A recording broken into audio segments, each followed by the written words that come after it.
ബഡ്ജറ്റിൽ ഗംഭീര നികുതി ഇളവ്. കഴിഞ്ഞ സർക്കാർ പാവങ്ങളുടെ മേൽ അടിച്ചേൽപ്പിച്ചിരുന്ന അമിത നികുതികൾ റദ്ദാക്കിക്കൊണ്ടതാണ് പുതിയ സർക്കാരിന്റെ ബഡ്ജറ്റ്. വിപ്ലവാത്മകമായ നികുതി ഇളവുകളാണ് പുതിയ സർക്കാർ പ്രഖ്യാപിച്ചിട്ടുള്ളത്. ഉള്ളിയുടെ വില കുതിച്ചുയർന്നു. കൊച്ചി ആഗസ്റ്റ് 17. 3 മാസം മുൻപ് വരെ 40 കിലോ അടങ്ങുന്ന ഒരു ചാക്ക് വലിയ ഉള്ളിക്ക് 70 രൂപയായിരുന്നത് പുതിയ സർക്കാർ വന്നതിന് ശേഷം 8 ഇരട്ടിയായി വർദ്ധിച്ച് 540 രൂപയായിരിക്കുന്നു. പാവങ്ങൾ ഇനി അങ്ങോട്ട് ഉള്ളിയില്ലാതെ ജീവിക്കേണ്ടി വരുന്ന ഒരു സ്ഥിതിവിശേഷമാണ് സംസ്ഥാനത്ത് സംജാതമായിരിക്കുന്നത്. നിത്യോപയോഗ സാധനങ്ങളായ വെണ്ണ, ചീസ്, ചീപ്പ്, കത്രിക തുടങ്ങിയവയുടെയും വില കുറഞ്ഞു. പൗഡർ, സുഗന്ധദ്രവ്യങ്ങൾ, തുണി തിന്നാൻ ഉപയോഗിക്കുന്ന സൂചി തുടങ്ങിയവയുടെയും വില കുറച്ചു. ഇനി ജനങ്ങൾക്ക് രാവിലെ ഉച്ചക്കും രാത്രിയിൽ ഇഷ്ടം പോലെ സൂചി വാങ്ങി തിന്നാലോ. അച്ഛാ, ഇത് കണ്ടോ? ക്രമസമാധാന നില ആകെ തകരാറിലായിരിക്കാണ്. പോലീസ് നിർവീര്യമായി നിൽക്കുക. പഴയ സർക്കാർ തന്നെയാണ് അധികാരത്തിലിരിക്കുന്നതെന്ന് കരുതിയാണ് പോലീസിന് യാതൊരു ജാഗ്രതയും ഇല്ലാത്തതെന്ന് മുഖ്യമന്ത്രി. എല്ലാം ശരിയായി വരാൻ കുറച്ച് സമയം പിടിക്കും. ഇന്ന് സ്കൂൾ സമരം വല്ലതും ഉണ്ടോ പത്രത്തില്? ഇന്നൊന്നും കാണുന്നില്ല. പക്ഷേ വലിയൊരു സമരം വരാനിരിക്കുന്നുണ്ട്. എല്ലാം തകിടം മറിക്കുന്ന വിമോചന സമരം. ഒരു ബസ് കണ്ടക്ടറും സ്കൂൾ കുട്ടിയും തമ്മിൽ എന്താ പ്രശ്നമുണ്ടെന്ന് കേട്ടു. ഇന്ന് സമരം ഇല്ലല്ലേ? കഷ്ടായിപ്പോയി. വോട്ട് ചെയ്ത് ജയിപ്പിച്ച ജനങ്ങൾ പാഠം പഠിക്കുമെന്ന് പ്രതിപക്ഷ നേതാവ്.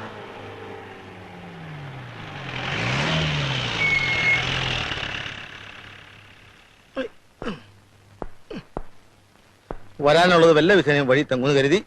പക്ഷെ നടന്നില്ല. കാലിനെന്ത് പറ്റിയാണെന്താ? കാലിന് പറ്റിയത് വെളിയിൽ നിന്നുള്ള കാഴ്ചയാ. ഷർട്ടൂരിയാൽ ദേഹാസകലം നീലിച്ച പാടുകളാ. ദോഷം പറയരുതല്ലോ.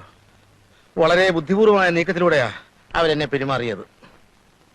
INSPയുടെ ജാഥയ്ക്ക് നേരെ കല്ലേറുണ്ടാവുന്നും പ്രൊട്ടക്ഷൻ കൊടുക്കണമെന്നും സർക്കിൾ എന്നെ വിളിച്ചു പറഞ്ഞു. പക്ഷെ ജാഥയ്ക്ക് നേരെ കല്ലേറുണ്ടായില്ല, എനിക്ക് നേരെ ഉണ്ടായി. എല്ലാ ഏർപ്പാടുകളും ഇവര് തന്നെ ചെയ്തതാ. ഏറ് തുടങ്ങിയ പിന്നെ ജാഥ അക്രമാസക്തമാവുമല്ലോ. അക്രമാസക്തമായി. എല്ലാ അക്രമവും എന്റെ നേരേക്കായിരുന്നു എന്ന് മാത്രം. ഞാനും വിട്ടുകൊടുത്തില്ല. സർവശക്തിയും സംഭരിച്ച് ഞാൻ ഓടി. ഒരു തോട്ടി ചാടി. തോട്ടിലൂടെ 7 കിലോമീറ്റർ ഒഴുകിച്ചെന്ന് ഒരു കരക്കടിഞ്ഞു. സന്തോഷമായല്ലോ. താനും തന്റെ പാർട്ടിപ്പെട്ട സകല ഡൂക്ലികളും കാണിച്ചെന്ന എല്ലാവരെയും എന്നാൽ കഴിയുന്ന വിധം ഞാൻ തല്ലി.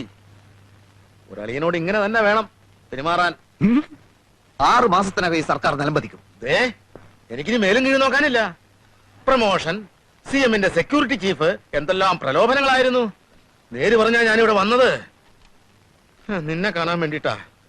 ഇടിവെട്ടിയവനെ പാമ്പ് കടിച്ചെന്ന് പറഞ്ഞ കൂട്ടത്തില് തല്ലും മേടിച്ച് സ്റ്റേഷൻ ചെന്നപ്പോ അവിടെ കിടക്കുന്നു മനോഹരമായ ഒരു ട്രാൻസ്ഫർ ഓർഡർ.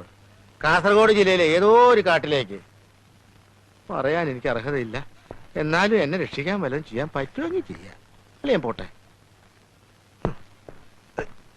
ആനന്ദ, നീ ഇരിക്കാനൊന്നും നേരമില്ല അച്ഛാ. നാളെ ജോയിൻ ചെയ്യണം. ആനന്ദൻ മോനെ ലതയും കുഞ്ഞുങ്ങളും അതിനെപ്പറ്റി ഒന്നും ചോദിക്കണ്ട. എനിക്ക് ഭ്രാന്തായി പോവും. ആനന്ദ, നീ പോവാണോ? ചായ എടുക്കണ്ടേ? വേണ്ട വേണ്ട. അയ്യോ, നിന്റെ കാലിലെന്ത് പറ്റി? ഒന്നും പറ്റിയതല്ല. ഞാനേ ഒരു നാടകത്തിൽ ചട്ടുകാരനായിട്ട് അഭിനയിക്കുന്നുണ്ട്. അതിന്റെ റിഹേഴ്സൽ എടുത്തോണ്ടിരിക്കുക. വീട്ടിൽ നിന്ന് ഭയങ്കരമായിട്ട് നിർബന്ധിക്കുന്നു. എന്തിന്?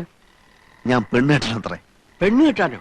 അയ്യേ, തനിക്കൊരു ബ്രൈറ്റ് പൊളിറ്റിക്കൽ ഫ്യൂച്ചർ ഞാൻ കാണുന്നുണ്ട്. ഭാര്യയും കുടുംബമൊക്കെ അതിന് തടസ്സാണ്. അച്ഛൻ ഒരേ പിടിപിടിക്കാണ്.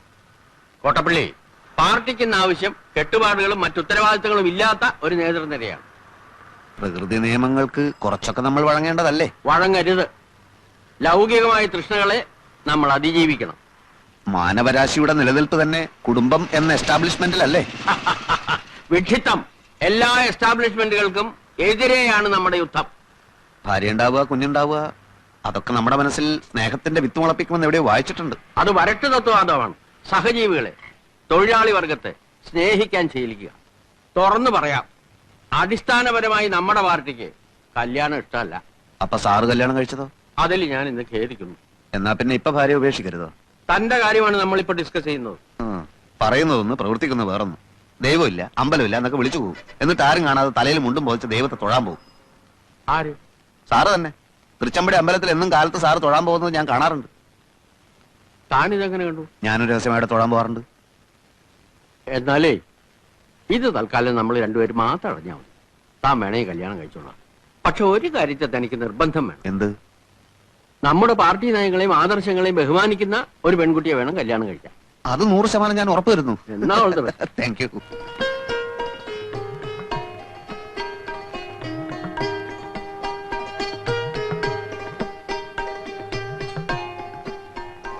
ശരിക്കും നോക്കിക്കോളൂ, അപ്പൊ പറഞ്ഞൊക്കെ ഓർമ്മയുണ്ടല്ലോ, പാർട്ടിക്കാര്യം മിണ്ടരുത്, വക്കീലാണ്, കോടതി പോകും നോക്കിയാ പറഞ്ഞിട്ടുള്ളത്.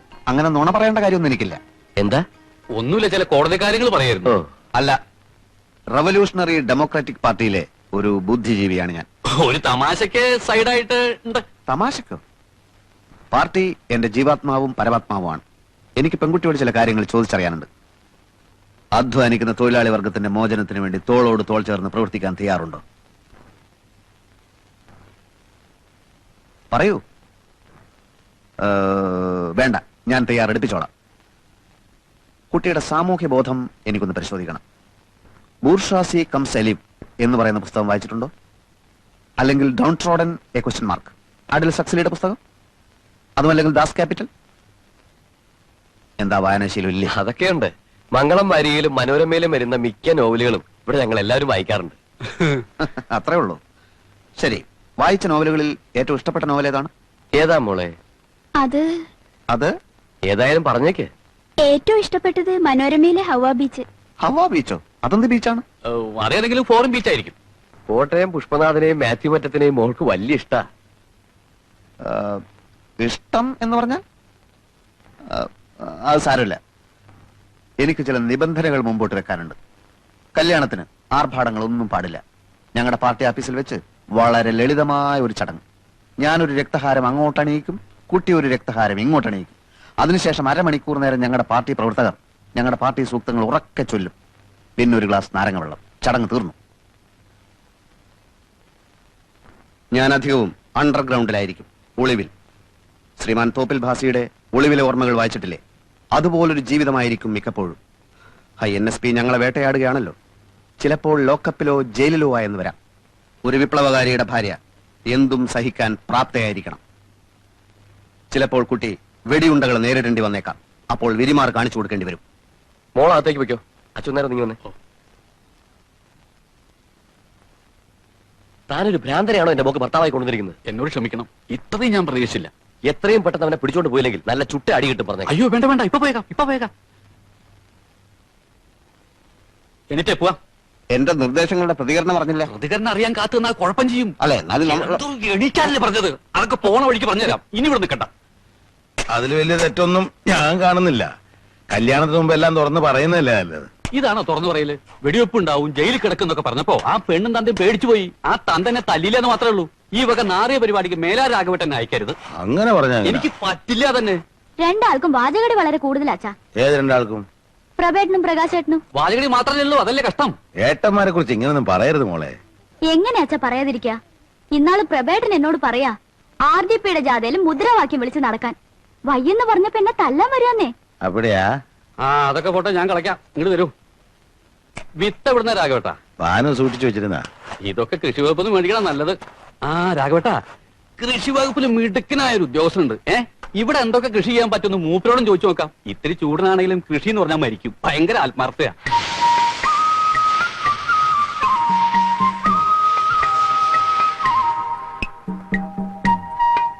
കണ്ടില്ലേ, വളമല്ലത്, കീടനാശിനിയാണ്. കടക്കലല്ല, ഇലകളിൽ വേണം അടിക്കാൻ. അടിച്ചോളൂ. പൗഡർ മിൽസ് ആണ് രോഗം. കരാത്തേൻ 1 ലിറ്റർ വെള്ളത്തിൽ 1 ഗ്രാം കലക്കി അടിക്കണം. ഇലചുരുട്ടി പുഴുവാണെങ്കിൽ സൈത്യോൺ 10% CP ചാരവും ചേർത്ത് വെതറിയാൽ മതി. കീടനാശിനികൾ തന്നെ ആവശ്യമില്ലാത്ത ഇനങ്ങളുണ്ടായിരുന്നു. പൂസ സവാനി, എന്താ അവന്റെ പ്രതിരോധ ശക്തി. അച്ഛനാർക്ക് ഞാൻ ഒരിക്കൽ തന്നിട്ടില്ലേ വിത്ത്? തന്നു. നിങ്ങളിപ്പോ പൊയ്ക്കോ, സമയം പോലെ ഞാനങ്ങ് വന്നേക്കാം. ഈ മനുഷ്യൻ മരുന്നടിക്കാൻ അറിയില്ല. സോയിൽ ടെസ്റ്റ് ഉദയവാനോ പ്രശ്നമല്ല, ലാവിലേക്കേണ്ട കാര്യമില്ല. ഒരു പിടി മണ്ണ് വാരി ഒറ്റ നോട്ടത്തിൽ ഞാൻ പറയും ക്ഷാരമാണോ, അമ്ലത്തുണ്ടോ, വെള്ളക്കെട്ടുണ്ടോ, നൈട്രജൻ ശതമാനം എത്രന്നൊക്കെ. അത് കഴിഞ്ഞിട്ട് നമുക്ക് തീരുമാനിക്കാം എങ്ങനെ വളം ചെയ്യണമെന്ന്. മണ്ണ് ലാബിൽ അയച്ചാ അവിടെ ഉള്ളത് എന്താ? യന്ത്രങ്ങൾക്ക് തെറ്റുപറ്റാം, പക്ഷെ എനിക്ക് തെറ്റ് പറ്റില്ല. ഇപ്പൊ ലാബുകാർ തന്നെ അവരുടെ യന്ത്രങ്ങൾ തകരാറിലാകുമ്പോ മണ്ണിന്റെ സാമ്പിൾ എന്റെ അടുത്തേക്ക് അയക്കാം. ഞാൻ മിനിറ്റ് വെച്ച് പരിശോധിച്ച് റിസൾട്ട് അയച്ചു കൊടുക്കും. ഡിപ്പാർട്ട്മെന്റിന് തന്നെ എന്നെ പേടിയാ. മണ്ണുദയ ഭാനു എന്നാണ് അവർ സ്വകാര്യമായിട്ട് എന്നെ കളിയാക്കി വിളിക്കുന്നത്. എനിക്കത് കേൾക്കുമ്പോൾ ഉള്ളി സന്തോഷ. മണ്ണുദയ ഭാനു കൊള്ളല്ലേ? അപ്പൊ ശരി, പറഞ്ഞ പോലെ. ഭയങ്കരമായ ആള്. വെറും ഭയങ്കരനല്ല, ഭയങ്കരമായ ആള്. പെട്ടി എത്ര മണിക്കാ വണ്ടി? 10:45. അകത്തൊന്നും നേരാൻ വണ്ണം വൃത്തിയാക്കാൻ പറ്റിയിട്ടില്ല. അതൊന്നും കുഴപ്പമില്ല. ഞങ്ങളെ ആരെയും മറക്കാതിരുന്നേച്ചാ മതി. അത് കൊള്ളാം. ചിലപ്പോ ഉടനെ തന്നെ ഇങ്ങോട്ട് സ്ഥലമാറ്റം കാണും. അപ്പൊ ഈ വീട്ടിൽ തന്നെ വരുവേ. മക്കളെ ആന്റിയോടൊക്കെ ടാറ്റ പറ. വീട്ടു സാധനങ്ങളൊക്കെ അവിടെ എത്തിക്കാണോ അല്ലേ? എത്തിക്കാണും. ഇവരെ രണ്ടുപേരും കാസർഗോഡ് സ്കൂളിൽ ചേർത്തല്ലോ. ഇപ്പൊ തന്നെ ക്ലാസ് ഒരുപാട് പോയെന്നേ. ആനന്ദേട്ടൻ റെയിൽവേ സ്റ്റേഷനിൽ വരില്ലേ? പിന്നെ വരാണ്ട് പോട്ടെ അമ്മൂട്ടി. ഞങ്ങൾക്ക് കാസർഗോഡ് വല്ലതും അറിയാവോ? കാസർഗോഡ് പിന്നെ ഒരു 20 കിലോമീറ്റർ പോണോ അത്രേ. അയ്യോ, വർത്താനം പറഞ്ഞു നിന്ന് നേരം അങ്ങ് പോകും. കേറിയാട്ടെ. വണ്ടി കയറലേ, വണ്ടി കയറലേ, അവിടെ നിർത്ത്. അയ്യോ പോയി. എടോ, വണ്ടി നിർത്താൻ. എന്താ? അയ്യോ, എന്റെ ജീവൻ പോയില്ലേ. എന്താന്ന്? നിങ്ങൾ സ്റ്റേഷനിലേക്ക് വിട്ടു കാണുമെന്ന് വിചാരിച്ച് മരണ സ്പീഡിലാണ് എന്നെ ഓട്ടോ വിട്ടത്. എന്നെ കാസർഗോഡ് പാറശാലയ്ക്ക് സ്ഥലം മാറ്റി. എന്റെ ഈശ്വരാ, ഇത്രയും പെട്ടെന്ന് പിന്നെ ഒരു സ്ഥലം മാറ്റോ? അനുഭവിക്കണ്ടൊക്കെ അനുഭവിച്ചല്ലേ പറ്റൂ നാരായണ. അയ്യോ ആനന്ദേട്ടാ, നമ്മുടെ വീട്ടു സാധനങ്ങളൊക്കെ ലോറി കയറ്റി അങ്ങോട്ട് അയച്ചല്ലോ. എങ്ങോട്ട്? കാസർഗോട്ടേക്ക്. തൊലച്ചു. അതൊക്കെ പിന്നെ അയച്ചാ പോരായിരുന്നു. പിള്ളേരുടെ TC വാങ്ങണ്ടേ? അതെ, അവിടുന്ന് TC വാങ്ങണം, പാറശാലയിൽ സീറ്റ് ഒപ്പിക്കണം, താമസിക്കാനുള്ള സൗകര്യം ഉണ്ടാക്കണം. അയ്യോ, എനിക്ക് ഭ്രാന്തായി പോകും. ഈ രാഷ്ട്രീയക്കാർ എന്നിട്ട് ഫുട്ബോൾ കളിക്കുക. ഈ മുടിഞ്ഞ രാഷ്ട്രീയക്കാരുടെ തലയിൽ ഇടുക്കി വീഴട്ടെ. ഈ തല പിടിച്ചോ. നീ പോയിട്ട് കടത്തല വിട്ട് അന്ന് കടത്തല വിട്ട് എടുത്തോ, മെല്ലെ എടുത്തോ. ചേട്ടാ അങ്ങേറ്റത്ത് പിടിക്കും, അങ്ങേറ്റത്ത്. എന്താ പ്രകാശ ഇത്? ഈ ഓല വിട്ട്, ഓല വിട്ട്. എന്താ ഇത്? നായർക്ക് ഭാഗ്യം ഓരോന്നോരോന്നായിട്ട് അങ്ങനെ വന്നോണ്ടിരിക്കുക. തിരുവനന്തപുരത്ത് പാർട്ടി പ്ലീനം നടക്കാൻ പോകുന്ന കാര്യം അറിയാലോ. കമുക് വെട്ടി എന്തിനാ ചോദിച്ച? കൊലച്ച കമുകല്ലേ ഇത്? നിങ്ങൾ ഇതിനെ വെറും ഒരു കവുങ്ങായിട്ടാണ് കാണുന്നത്. പക്ഷെ ഞങ്ങൾക്ക് ഒരു കൊടിമരമാണ്. സംസ്ഥാന പ്ലീനത്തിന് INSPയുടെ വർണ്ണക്കൊടി വാരി പറക്കാനുള്ള കൊടിമരം. താൻ പോയിട്ട് ആ തലശ്ശേരിക്ക്. കാസർഗോഡ് മുതൽ തിരുവനന്തപുരം വരെ ജനലക്ഷങ്ങളുടെ ആശീർവാദങ്ങൾ ഏറ്റുവാങ്ങിക്കൊണ്ടായിരിക്കും ഈ കവുങ്ങിന്റെ യാത്ര. ഇത് കൊടിമര ജാഥ എന്ന് പറയും. അപ്പോഴേ ഈ അടക്കമൊക്കെ പോകുന്ന പ്രത്യേകമായിട്ട് ഓഫീസിൽ കൊണ്ടേക്കും. ഈ പവിത്രമായ കവുങ്ങ് നാഗരവർമ്മന്ന് വെട്ടാൻ സാധിച്ച് ഒരു ഭാഗ്യമായി കരുതിക്കോളൂ. എത്ര വർഷം കൊണ്ടായത് വളർന്ന് ഇത്രയായത്? ഒരു നിമിഷം കൊണ്ട് നിന്റെ കടയ്ക്ക് കത്തിവെക്കാൻ നിനക്ക് എങ്ങനെ തോന്നിയടാ? അച്ഛാ, നമുക്ക് നഷ്ടപ്പെടുന്നത് വെറും ഒരു കവുങ്ങ, കിട്ടാനുള്ളത് പുതിയൊരു ഇന്ത്യയും. അതെ, ഒരേ ഒരു ഇന്ത്യ ഒരൊറ്റ ജനത, അതാണ് നമ്മുടെ മുദ്രാവാക്യം. ഒരേ ഒരു ഇന്ത്യ ഒരൊറ്റ ജനത, അതാണ് നമ്മുടെ മുദ്രാവാക്യം. കൈവിടലായിട്ട് കാലുമിലേക്ക് വീഴും. പോട്ടെ പോട്ടെ. എന്താ ചേച്ചി, എന്തൊക്കെയുണ്ട് വിശേഷങ്ങൾ? എന്ത് വിശേഷം പ്രകാശ? പിള്ളേർ രണ്ടുപേരും കൊച്ചുമാമനെ കാണണം എന്ന് പറഞ്ഞ് ഒരേ കരച്ചില് അല്ലേ? ഉടനെ വന്നേക്കണം. അതിലാർക്കും ക്ഷീണം പറ്റാ ക്യാരക്ക പിടിക്കണ്ടേ? വിട്ട് ഞാൻ വന്നേക്കാം. ഇപ്പൊ സന്തോഷമായല്ലോ രണ്ടാൾക്കും. ഇനി ഓടിച്ചെന്ന് കൊച്ചുമാവനൊരു ഉമ്മ ഉമ്മയൊക്കെ പിന്നെ ചേച്ചി ഇവിടെ തന്നെ ഉണ്ടാവുമല്ലോ. ഞാൻ പോയിട്ട് പെട്ടെന്ന് വന്നേക്കാം. അവിടെ നിക്കന്റെ മോനെ, നിന്നെ ചേച്ചി കൊതിതീരെ ഒന്ന് കാണട്ടെ. അയ്യേ, നീ വല്ലാതങ്ങ് കറുത്തു പോയല്ലോ, ക്ഷീണിക്കുകയും ചെയ്തു. ദേ നോക്കിയേ, നിന്റെ എല്ലാം ഒക്കെ വെളിയിൽ കാണാം. അമ്മ എന്താ നിനക്ക് ശരിക്കും ഭക്ഷണം ഒന്നും തരുന്നില്ലേ? ഈ അമ്മയുടെ ഒരു കാര്യം, എപ്പോ നോക്കിയാലും ഒരു സാമ്പാറും തരും. ചാവണ വരെ ഇനി അത് മാറില്ല. നീ അങ്ങോട്ട് വാ, ചേച്ചി നിനക്ക് ഇറച്ചി മീനും ഒക്കെ വെച്ച് ചോറ് തരാം. അതിനൊക്കെ സമയമുണ്ടല്ലോ ചേച്ചി. അല്ല, ചേച്ചി കാസർഗോഡ് പോയില്ലേ? ഓ, അതൊന്നും പറയണ്ട എന്റെ മോനെ. ആനന്ദേട്ടൻ കാസർഗോഡ് എന്ന് ചാർജ് എടുത്ത് 4 ദിവസം കഴിയണേന് മുമ്പേ ദേ പാറശാലയ്ക്ക് തട്ടി. ഓഹോ, കൊച്ചുകൊള്ള ഒന്നും അറിയാത്ത പോലെ. എന്തിനാടാ നീ നിന്റെ പെങ്ങളെ അളിയനെ ഇങ്ങനിട്ട് കഷ്ടപ്പെടുത്തുന്നേ? ആര്, ഞാനോ? നീ അല്ലെങ്കിൽ നിന്റെ പാർട്ടി. എടാ, ആനന്ദേട്ടനെ ഈ നാട്ടിൽ തന്നെ പോസ്റ്റ് ചെയ്യിക്കടാ. ചേച്ചി, അതൊന്നും ഞാൻ വിചാരിച്ച നടക്കില്ല. ഇപ്പൊ അങ്ങോട്ട് പോയി ഞങ്ങളുടെ മണ്ഡലം പ്രസിഡന്റ് ചേച്ചി ചതിച്ചോ? മിസ്റ്റർ KG പൊതുവാൾജിയുടെ മുന്നോട്ട് നിന്ന് പള്ളി ചേച്ചി കണ്ടില്ലേ? അത് വെപ്പ ആനന്ദേട്ടൻ ഇടിച്ചു തെറിപ്പിച്ചറിയോ? അതൊക്കെ ആനന്ദേട്ടന് പറ്റി മനസ്സിലായി. പൊതുവാൾജിയെ ചെന്ന് കണ്ട് മാപ്പ് പറയാൻ പറ. മാപ്പും കോപ്പും ഒക്കെ കൊറേ പറഞ്ഞു. ഇനിയും ഒരുപാട് പ്രാവശ്യം പറയേണ്ടി വരും. എടാ, നീ ചേച്ചിയെ സഹായിക്കില്ലേ? നടക്കില്ലേ ചേച്ചി? നീ ഒരു കാലത്തും ഗുണം പഠിക്കത്തില്ലടാ. ഇതാണ് പ്രശ്നം. എന്ത്? കൊച്ചുമാമനും ഉമ്മ മെലിഞ്ഞു പോയി, കറുത്തുപോയി, ഇറച്ചിയും മീനും എന്തെല്ലാം സ്നേഹപ്രകടനങ്ങളായിരുന്നു. അതേടാ, പ്രകടനം തന്നെയാ. കാര്യം കാണാൻ നിന്നെ പോലത്തെ കഴുതകളുടെ കാല് പിടിക്കേണ്ടി വന്നല്ല. എന്നേക്കാ നല്ലൊരു കഴുതി അവിടെ ഉണ്ടല്ലോ. അളിയൻ ചെന്ന് പിടിക്കേ. ദേ, ഇപ്പൊ ഞാൻ ഇനി മറുപടി ഒന്നും പറയുന്നില്ല കേട്ടോ. ഇപ്പൊ നമ്മുടെ മുമ്പിലുള്ള കൊടിമര ജാഥ മാത്രമാണ്. അത് കഴിഞ്ഞിട്ട് കോപ്പറേറ്റീവ് ബാങ്ക്. അവര് ഭരിക്കുമ്പോ ബാങ്കുകൾ അവർ പിടിച്ചടക്കി. ഇനി നമ്മൾ ഭരിക്കുമ്പോ നമ്മൾ പിടിച്ചടക്കും. പോലീസിനെ കാവൽ നിർത്തി നമ്മൾ ആളുകളെ ബാങ്കിൽ നമ്മൾ തിരികെ കയറ്റും. എന്താ പോരെ? അത് ചെയ്തേ പറ്റൂ സാർ. ഷെറോ KG പൊതുവാളിന് ആരെങ്കിലും കളി പഠിപ്പിക്കണം. ഈ 4 കാലിനാരെയും നീന്തം പഠിപ്പിക്കണം. അതിന്റെ ആവശ്യമില്ല. അവനാ ഞാൻ ഇടപെട്ട് സ്ഥലം മാറ്റി ആനന്ദൻ. അവൻ എന്തിനുള്ള പുറപ്പാടാണെന്ന് മനസ്സിലാവുന്നില്ല. നിങ്ങളൊരു കാര്യം ചെയ്യും, എല്ലാവരും റൗണ്ടായിട്ട് എനിക്ക് ചുറ്റും നിന്ന് എനിക്ക് സെക്യൂരിറ്റി തരൂ. ബോംബും തോക്കൊക്കെ ഏത് പോലീസുകാരുടെ കയ്യിലും കാണും. ശരിയാ. ജീവൻ കളഞ്ഞു നിങ്ങൾ നിങ്ങളെ മണ്ഡലം പ്രസിഡന്റിനെ രക്ഷിക്കണം. എല്ലാവരും റൗണ്ടായിട്ട് അവരുടെ ചെയ്തിട്ട് കുഴപ്പമില്ല. ഇനി എല്ലാവരും ഇതുപോലെ മുന്നോട്ട് നീങ്ങാട്ടെ.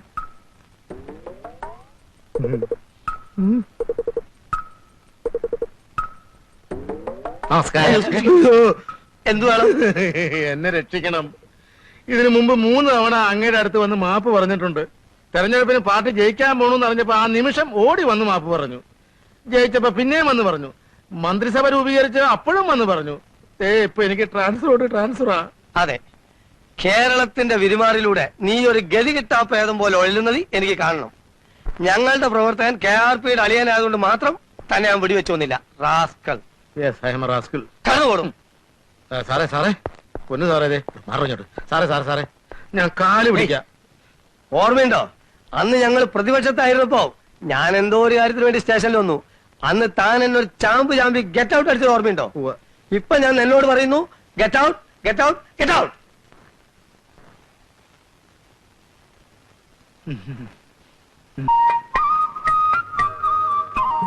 ഈ ഏരിയ മുഴുവൻ ലാറ്ററൈറ്റ് കലർന്ന മണ്ണാണുള്ളത്. കേരളം, തമിഴ്നാട്, ആന്ധ്ര, ഒറീസ, പശ്ചിമബംഗാൾ എന്നിവിടങ്ങളിലൊക്കെ ഇത്തരം മണ്ണ് തന്നെയാണ്. നിങ്ങൾ എന്തുകൊണ്ടാണ് ഇതുവരെ ഇടകൃഷി ഒന്നും ചെയ്യാറുതെന്നാണ് ഞാൻ ചോദിക്കുന്നത്. വാഴ നടാമായിരുന്നു, മരച്ചീനി നടാമായിരുന്നു, മറ്റു പച്ചക്കറികൾ നടാമായിരുന്നു. എല്ലാറ്റിനും പറ്റിയ മണ്ണാണിത്. മൂപ്പര് റിട്ടയർ ചെയ്തിട്ട് തമിഴ്നാട്ടിൽ നിന്ന് ഇപ്പൊ വന്നേള്ളേ. പിന്നെ 3 മാസമുള്ളത് മേടിച്ചിട്ട്. 3 മാസം ഒരു ചെറിയ കാലയളവാണോ? ഏത് സമയത്തും നടാവുന്ന ഒന്നാണല്ലോ വെണ്ട. 5 ദിവസം കൊണ്ട് മുളക്കില്ലേ? വളരെ പെട്ടെന്ന് കായ്ക്കില്ലേ? എന്തുകൊണ്ട് വെണ്ട നട്ടില്ല? പോട്ടെ, ചീര നടാമായിരുന്നല്ലോ. അതിന് ഇദ്ദേഹം തമിഴ്നാട്ടിൽ നിന്ന് ഇവിടെ വരെ വരേണ്ട കാര്യമുണ്ടോ? വീട്ടിലാളില്ലേ? നാട്ടിൽ പണിക്കാരില്ലേ? കണ്ണാറ ലോക്കൽ എന്ന് പറയുന്ന ഒരിനം ചീരയാണ് നടേണ്ടത്. നമ്മളെപ്പോഴും മണ്ണിന് ജോലി കൊടുക്കണം. പ്രായമായി വെറുതെ നിൽക്കുന്ന പെണ്ണും കൃഷി ചെയ്യാതെ കിടക്കുന്ന മണ്ണും ദൈവം കണ്ടാൽ അതിനിടയാക്കിയവരെ ശപിക്കും. മനസ്സിലായോ? അച്ഛാ ചായ. ഈ കുട്ടി ആരാണ് അച്ഛാന്ന് വിളിച്ചത്? രാഘവേട്ടനെ അവനെ വഴിയുള്ളൂ. എന്ന് വെച്ചാ ഈ തൊടിയുടെ ഉടമസ്ഥന്റെ മകൾ. ഈ കുട്ടി എന്ത് ചെയ്യുന്നു? ഈ കുട്ടി പ്രീ ഡിഗ്രിക്ക് തോറ്റു. ഓഹോ, അപ്പൊ വെണ്ടക്കൃഷിയും ചീരകൃഷി ഈ കുട്ടിക്ക് ചെയ്യാമായിരുന്നല്ലോ. ആ നിക്കട്ടെ, മണ്ണ് പരിശോധന പൂർണ്ണമായിട്ടില്ല. മാമ്പഴമാണോ? അതെ.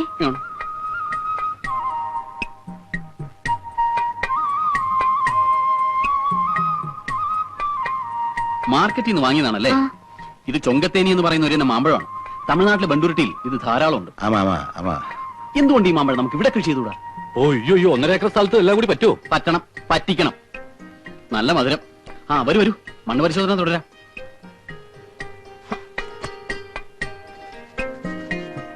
കണ്ടോ, ഈ തട്ടിലെ മണ്ണിന് അമ്ലത്വം കൂടുതലാണ്. ഇവിടത്തെ തെങ്ങിനപ്പോ കുമ്മായം വേണ്ടി വരും.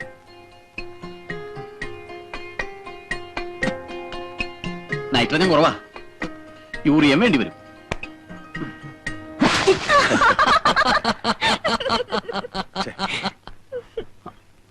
ദൈവണ്ട, ക്ഷാര സ്വഭാവം കൂടുതലാണ് ഈ മണ്ണിന്. നൈട്രേറ്റ് രൂപത്തിലുള്ള വളം അത്യന്താപേക്ഷിതമാണ്.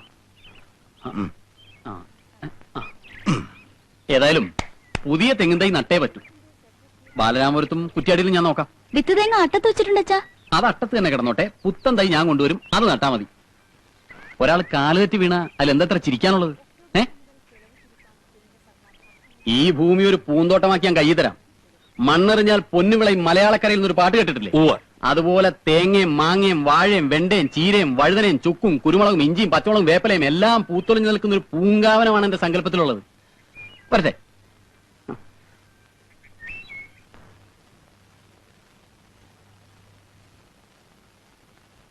താത്വികമായ ഒരു അവലോകനമാണ് ഞാൻ ഉദ്ദേശിക്കുന്നത്. ഒന്ന്, വിഘടനവാദികളും പ്രതിക്രിയാവാദികളും പ്രഥമദൃഷ്ട്യ അകൽച്ചയിലായിരുന്നെങ്കിലും അവർക്കിടയിലുള്ള അന്തർധാര സജീവമായിരുന്നു എന്ന് വേണം കരുതാൻ. ഒന്ന്, ബൂർഷ്വാസികളും തക്കം പാർത്തിരിക്കുകയായിരുന്നു. അങ്ങനെയാണ് തെരഞ്ഞെടുപ്പ് നമുക്ക് പ്രതികൂലമായി ഭവിച്ചത്. അതാണ് പ്രശ്നം. മനസ്സിലായില്ല. അതായത് വർഗാധിപത്യവും കൊളോണിയലിസ്റ്റ് ചിന്താസരണികളും റാഡിക്കൽ ആയിട്ടുള്ള ഒരു മാറ്റമല്ല. ഇപ്പൊ മനസ്സിലായോ എന്തുകൊണ്ട് നമ്മൾ തോറ്റു എന്നുള്ളത്? ലളിതമായിട്ടൊക്കെ പറഞ്ഞാൽ എന്താ? ഈ പ്രതിക്രിയാവാദകവും കൊളോണിയലിസവും എന്നൊക്കെ പറഞ്ഞ് വെറുതെ കൺഫ്യൂഷൻ ഉണ്ടാക്കുന്നതിനാ. ഉത്തമം ഉണ്ടാതിരിക്കും. സ്റ്റഡി ക്ലാസ്സിൽ നിന്നും കൃത്യമായി വരാത്തതുകൊണ്ടാണ് നിനക്കൊന്നും മനസ്സിലാവാത്തത്. കോട്ടപ്പള്ളിക്ക് മനസ്സിലായോ? എങ്കിലൊന്ന് പറഞ്ഞു തന്നാട്ടെ, നമ്മൾ എന്തുകൊണ്ട് തോറ്റു? കുമാരപിള്ള സാറ് നമ്മുടെ താത്വിക ആചാര്യനാണ്. തൽക്കാലം അദ്ദേഹം പറയുന്നത് നമ്മൾ കേട്ടാ മതി. എടോ ഉത്തമ, ഉൾപാർട്ടി ജനാധിപത്യം അനുവദിച്ചിട്ടുണ്ട്, ശരിയാ. നമ്മളെല്ലാവരും ഒരുമിച്ചിരുന്ന് ദിനേശ് വേടി വലിക്കുന്നതും അതുകൊണ്ടാണ്. എന്ന് വെച്ച് പാർട്ടിയിലെ ബുദ്ധിജീവികളെ ചോദ്യം ചെയ്യരുത്. മനസ്സിലായോ? ഒരു കാര്യം ഞാൻ പറയട്ടെ. പറയൂ. നമ്മുടെ പാർട്ടിക്ക് അടിത്തറയില്ല. പണ്ടൊക്കെ നമ്മുടെ പാർട്ടി എന്ന് പറഞ്ഞാൽ നാട്ടിൽ ആരെങ്കിലും മരിച്ചാൽ അവിടെ ഓടിയെത്തി വിറക് വെട്ടിക്കൊടുക്കും, കുഴി വെട്ടിക്കൊടുക്കും. ഒരു വീട്ടിൽ ഒരു കല്യാണം വന്നാൽ ആദ്യാവസാനം നമ്മളവിടെ ഉണ്ടാവും. ഡോക്ടറെ വിളിക്കാനും രോഗിയെ ആശുപത്രിയിൽ എത്തിക്കാനും മുൻപന്തിയിൽ കാണും. ഇപ്പോഴതൊന്നും ഇല്ല. അതുകൊണ്ടാണ് ഞാൻ പറഞ്ഞത് RDPക്ക് അടിത്തറ ഇല്ലെന്ന്. നിങ്ങളോട് അവിടെ ഇരിക്കാനാ പറഞ്ഞത്. അച്ചടക്കമില്ലാതെ പെരുമാറിയാൽ അറിയാലോ, ഞങ്ങളത് പഠിപ്പിക്കും. ക്രിയാത്മകമായ ഈ ചർച്ചയിലൂടെ ഉരുത്തിരിഞ്ഞു വന്ന ഒരു കാര്യം ഞാൻ പറയാം. ഒന്ന്, INSP അതായത് നമ്മുടെ പ്രധാന എതിരാളി, അവരിൽ ചില കൊള്ളാമെന്ന ചെറുപ്പക്കാർ രംഗത്ത് വന്നിട്ടുണ്ട്. ആളുകൾക്ക് അവരോട് വലിയ മതിപ്പാ. ആ മതിപ്പ് പൊളിക്കുകയാണ് നമ്മൾ ചെയ്യേണ്ടത്. വളരെ കറക്റ്റ്. ഏതെങ്കിലും രീതിയിൽ വല്ല പെണ്ണുകേസിലോ ഗർഭക്കേസിലോ അവരെ പെടുത്തി നാറ്റിക്കുകയാണ് ചെയ്യുന്നത്. ജനങ്ങൾ അവരെ കാർക്കിച്ചൊതുപ്പുന്ന ഒരു പരിസ്ഥിതിയിൽ എത്തിച്ചാൽ നമ്മൾ ജയിച്ചു. 6 മാസത്തിനുള്ളിൽ നമുക്ക് നഷ്ടപ്പെട്ടതെല്ലാം വീണ്ടെടുക്കാം. പരിപ്പൂട എവിടെയോ? ഇന്ന് പരിപ്പൂട ഉണ്ടാക്കില്ല സാർ. പരിപ്പൂട ഉണ്ടാക്കിയില്ലേ? പരിപ്പൂടയും ചായയും ബീഡിയുമാണ് ഞങ്ങളുടെ പാർട്ടിയുടെ പ്രധാന ഭക്ഷണം. തനിക്ക് അറിഞ്ഞൂടെ? എടുക്ക പോയി പരിപ്പൂട ഉണ്ടാക്കി കൊണ്ടുവരാ.